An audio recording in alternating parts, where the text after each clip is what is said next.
अस्सलाम वालेकुम, मैं हूं आपका होस्ट एहसन गौरी और आप देख रहे हैं यूट्यूब चैनल। इमरान खान का इस वक्त अडयाला जेल में एक हेडक्वार्टर बन चुका है जिसमें इमरान खान सियासी और अस्करी मुलाकातें कर रहे हैं। आइंदा 24 घंटों में कहा यह जा रहा है कि इमरान खान की एक अहम सियासी और अस्करी मुलाकात होगी जिसमें सारे मामला तय किए जाएंगे। दूसरी तरफ नाज़रीन, दूसरे मुमालिक ने 2024 के इलेक्शन नताइज पर बहुत सारे सवालात उठा दिए हैं जिनमें अमेरिका ने भी तमाम इस इलेक्शन को कंट्रोवर्शियल इलेक्शन डिक्लेयर किया है और मौलाना ने एक बड़ा अहम इंटरव्यू दिया है जिसमें मौलाना फजलुर रहमान ने कहा कि तहरीके अदम एतमाद का आना और फिर इमरान खान का यूं इक्तदार से रुखसत होना, इसके पीछे कमर जवेद बाजवा और जनरल फैज हमीद का वाजिया किरदार था। जनरल बाजवा ने यह कहा कि आप इस तरह अदमे एतमाद लाएं और फिर यूं इमरान खान को एक सिस्टम में रहते हुए आप हुकूमत से निकाल दे। पीपल्स पार्टी मुतहरक थी, अगर मैं इस काम में साथ ना देता तो कहा जाता कि इमरान खान के साथ मिला हुआ हूं। पीटीआई और हमारी जमात में सिर्फ सोच का फर्क है, अगर हम अपनी सोच को एक प्लेटफॉर्म पर ले आए तो हम मिलकर चल सकते हैं। दूसरी तरफ नाज़रीन, क्या इमरान खान फिर से वफाक में अपनी हुकूमत बना सकेंगे? अली अमीन गंडापुर का बड़े अहम राब्ते हुए हैं। अली अमीन गंडापुर को यह डर भी डाला जा रहा है आपको गिरफ्तार कर लिया जाएगा, लेकिन अली अमीन गंडापुर बड़े मजबूत असाब के मालिक हैं और उन्होंने तमाम अपने सियासी जो कारकुनान हैं, अपने सियासी पार्टी वर्कर्स हैं, उनसे राब्ता कर लिया है और उन्होंने कहा कि हम एक वाजिया और एक तगड़ी जो हुकूमत बनाएंगे। उसके बाद क्या शहबाज शरीफ ने नवाज शरीफ के साथ एक डील के जरिए यह सारा हाथ किया? इसमें कितनी सच्चाई है कि शहबाज शरीफ शुरू दिन से ही खुद वजीर आजम बनना चाहते थे? शहबाज शरीफ ने यह धोखा नवाज शरीफ को क्यों दिया, इस पर भी हम रोशनी डालेंगे। दूसरी तरफ नाज़रीन, क्या मुस्लिम लीग नून का यह आखिरी इख्तिदार है? इस पर भी हम तफसीलन आपको आगाह करेंगे। और चौधरी शुजात हुसैन अब चौधरी परवेज इलाही के पांव क्यों पकड़ रहे हैं, इस पर भी मैं आपको इन डिटेल बताऊंगा। वो तमाम व्यूअर्स जिन्होंने अभी तक मेरे इस चैनल को सब्सक्राइब नहीं किया तो मेरे इस चैनल को सब्सक्राइब कीजिएगा, बेल आइकन को दबाइएगा। अगर ये मेरी वीडियो पसंद आए तो इसको लाइक और शेयर लाजमी कीजिएगा। तो नाज़रीन, मैं पहले सबसे आपको पहले बताता चलूं कि पाकिस्तान पीपल्स पार्टी से इत्तेहाद नहीं हो सकता। बैरिस्टर गौहर ने यह साफ और वाज़ेह तौर पर ऐलानिया यह चीज बता दी है कि भाई ना तो नून लीग और ना पीपल्स पार्टी से हमारा इत्तेहाद नहीं हो सकता किसी तौर पर भी। उसके बाद इमरान खान ने वाज़ेह तौर पर, नाज़रीन मैं अब आपको बताता चलूं और अब आपको मैं वो खबर देने जा रहा हूं जो अभी तक सोशल मीडिया पर भी नहीं आई और ना ही मेन स्ट्रीम मीडिया ने इसको उजागर किया। वो खबर यह है कि इमरान खान से एक इस्टेब्लिशमेंट के बड़ी अहम शख्सियत ने मुलाकात की और इमरान खान को कुछ डील्स ऑफर की। अगर आप चुप करके बैठे रहें, गवर्नमेंट चलने दें, तो उसके बाद आपको मुख्तलिफ मुकदमात में रिलीफ भी मिल जाएगा। आपके जो मुकदमात है वो खत्म कर दिए जाएंगे, बुशरा बीबी के मुकदमात खत्म कर दिए जाएंगे। लेकिन इमरान खान का एक ही जवाब था, मुझे आप बेशक जेल में रखें लेकिन मैं अपना मैंडेट जो मुझे पाकिस्तानी अवाम ने दिया है उसको चोरी नहीं होने दूंगा। मैं एहतजाज भी करूंगा और इसी जो मैसेज के जरिए इमरान खान ने हफ्ते के रोज एक एहतजाजी कॉल का भी ऐलान किया है। और दूसरी तरफ नाज़रीन मैं आपको बताता चलूं, कहा यह जा रहा था कि शायद प्रेसिडेंट अपने इख्तियारात इस्तेमाल करते हुए इमरान खान की जो सजा है उसको माफ कर दे, लेकिन इमरान खान ने यह रायत लेने से भी माजरत कर ली। और दूसरी तरफ नाज़रीन, मौलाना फजलुर रहमान ने एक बड़ा अहम इंटरव्यू दिया। अब मैं आपको बताता चलूं कि मौलाना फजलुर रहमान से बड़े वादे किए गए थे। जब तहरीके अदम एतमाद लाई गई थी तो उसमें मौलाना फजलुर रहमान से यह दावे किए गए थे 2 गवर्नरशिप दी जाएंगी, बलोचिस्तान की गवर्नमेंट दी जाएगी उसके साथ आपको सदर बनाया जाएगा और आपको 5 मिनिस्ट्रीज भी दी जाएंगी।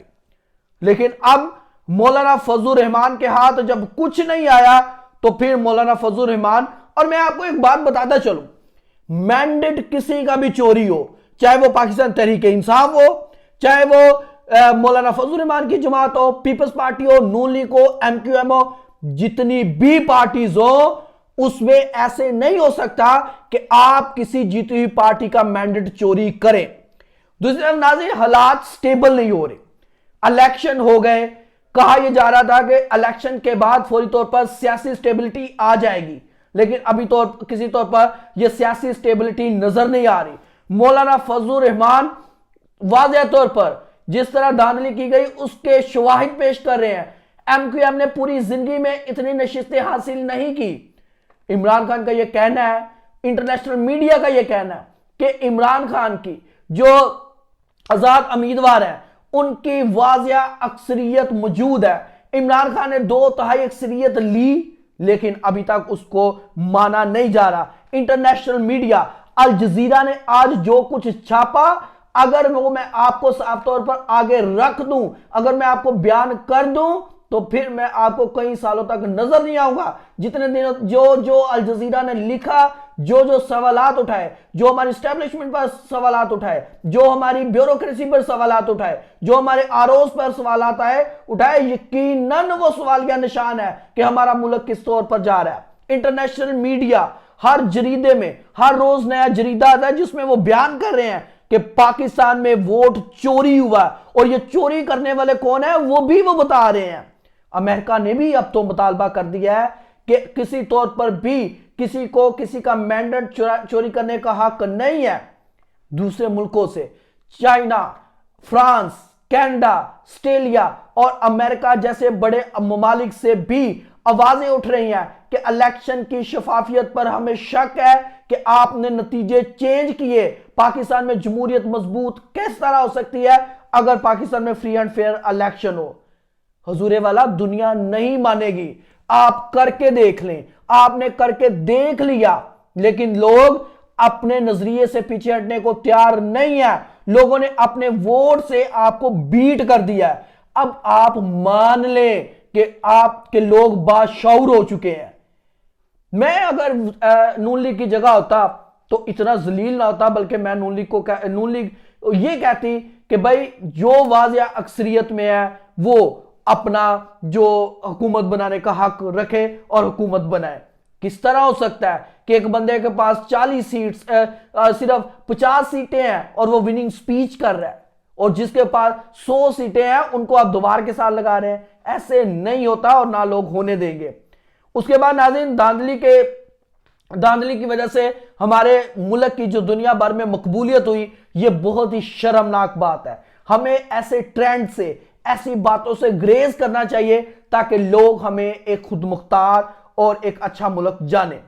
उसके बाद पंजाब में एहतजाज की कॉल दे दी गई है, और ये एहतजाज बड़े पैमाने पे होगा, और ये कहा गया कि ये पंजाब में ये जो एहतजाज है ये पीसफुल होना चाहिए, क्योंकि अभी तक तहरीक इंसाफ के जो रहनुमा है वो डरे हुए हैं। 9 मई के वाकयात के बाद कोई भी ऐसा रिस्क नहीं लेना चाहता कि अवाम को खुला छोड़ा जाए, बल्कि अवाम को एक प्लेटफॉर्म के जरिए गाइड करके एक पुरअमन और पीसफुल ट्रस्ट जो है वो प्रोटेस्ट करना चाहिए। दूसरी तरफ नाज़रीन, निशान, अब आपने देखा कि बल्ला छीन लिया गया। यह हमाकत कर तो ली, लेकिन इस हमाकत के पीछे जब मुख्तलिफ चीजें देखी, अब हर वो चीज, किसी को पेन दिया गया, किसी को मंजी, लैपटॉप, और उसके बाद जो चीजें दी गई, उसके बाद इनको तमाम नून लीग के और दूसरे जो इमरान खान के सियासी हरीफ थे उनको इन निशानों से नफरत होती जा रही है।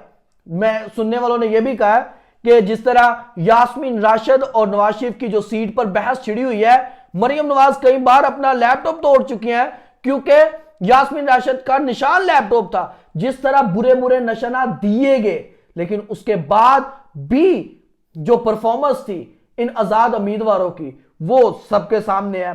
अली अमीन गंडापुर के हवाले से हमने बात की कि उनके भी अहम राब्ते हैं और वो बड़े स्ट्रॉन्ग और तगड़े बंदे हैं। उन्होंने कहा जी हम अपनी गवर्नमेंट बनाएंगे, हमारा किसी अदारे के साथ कोई रंजिश नहीं है, बल्कि हम अदारों को मुतहत है और हम पाकिस्तान में जमहूरियत को इस्तेहकाम देंगे। और एक सवाल था, क्या इमरान खान हुकूमत बना पाएंगे? अगर दूसरी छोटी जमातें जिनमें मौलाना फजल रहमान, ताहरुल कादरी और दूसरी अहम जमातें हैं, अगर ये इमरान खान के साथ मिल जाती हैं तो फिर एक बड़ा एहतजाज भी होगा। अगर ये पार्टीज इमरान खान के साथ मिल जाती हैं तो ये, अगर कुछ सीटें इमरान खान को वापस कर दी जाती हैं तो ये इस पावर में आ जाएंगे कि ये अपना एक हुकूमती निजाम तश्कील दे सके। उसके बाद शहबाज शरीफ ने नवाज शरीफ के साथ हाथ क्यों किया? हुजूर वाला, ये सिर्फ ये शर्त मंजूर हुई थी कि नवाज शरीफ साहब को पाकिस्तान में लाया जाएगा, उनके जो मुकदमात हैं वो माफ करवाए जाएंगे। शहबाज शरीफ ने यह नारा क्यों लगाया था कि मैं एस्टैब्लिशमेंट का लाडला हूं, मैं एस्टैब्लिशमेंट को पसंद करता हूं, क्योंकि उन्होंने फिर इक्तदार में आना था। और शहबाज शरीफ ने नवाज शरीफ के साथ रहते हुए वजीर आजम बनी। इससे बड़ा एक शातरपन और एक बड़ी पॉलिटिक्स क्या होती है?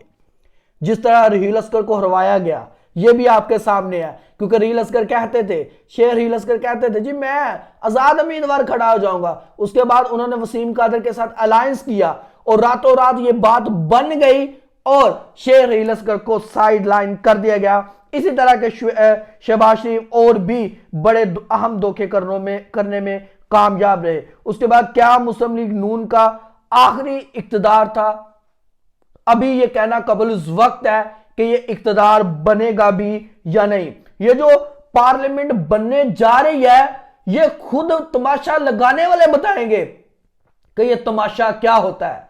क्योंकि जिस तरह का अलायंस बन रहा है, आप देखें कि पीपल्स पार्टी कोई वजारत भी नहीं ले रही, सिर्फ वो 4 गवर्नरशिप ले रही है। उसके बाद वो चेयरमैन सेनेट बनेंगे, उसके बाद वो चेयरमैन जो स्पीकर असेंबली बनेंगे, 4 कौमी असेंबली की जो मेन नशिस्तें हैं, चेयरमैनशिप है, वो लेंगे।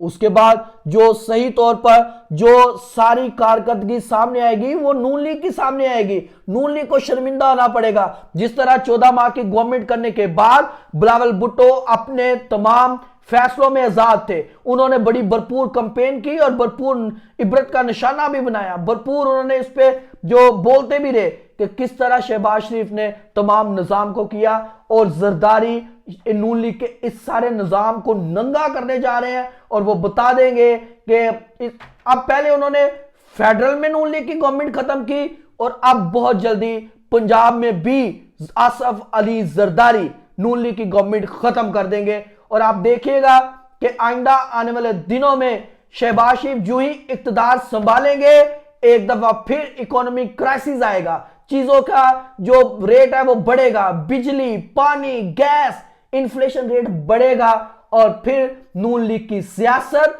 नून लीग का तमाम जो बयानिया है वो मुंह के बल गिर जाएगा। और जिस तरह कहा जा रहा था कि अगर सियासी कलीन बिछाया जा सकता है तो कभी भी यह सियासी कलीन खींच लिया जाएगा और फिर नून लीग, नवाज शरीफ और शहबाज शरीफ और मरियम नवाज जो वजीर आला पंजाब बनने जा रही है वो मुंह के बल गिरेगी और ना रहेगी ये गवर्नमेंट और ना रहेंगे ये फैसले। अपने होस्ट एहसन गौरी को इजाजत दीजिएगा। अल्लाह हाफिज।